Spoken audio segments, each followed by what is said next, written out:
اعوذ باللہ من الشیطان الرجیم بسم اللہ الرحمن الرحیم شروع اللہ کے نام سے جو سب پر مہربان ہے بہت مہربان ہے۔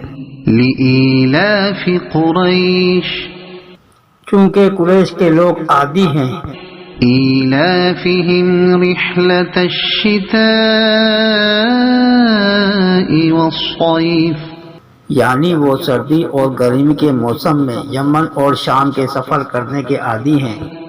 فَلْيَعْبُدُوا رَبَّ هَذَا الْبَيْتِ اس لیے انہیں چاہیے کہ وہ اس گھر کے مالک کی عبادت کریں الَّذِي أَطْعَمَهُم مِّن جُوعٍ وَآمَنَهُم مِّنْ خَوْفٍ جس نے بھوک کی حالت میں انہیں کھانے کو دیا اور بدامنی سے انہیں محفوظ رکھا۔ صدق اللہ العظیم۔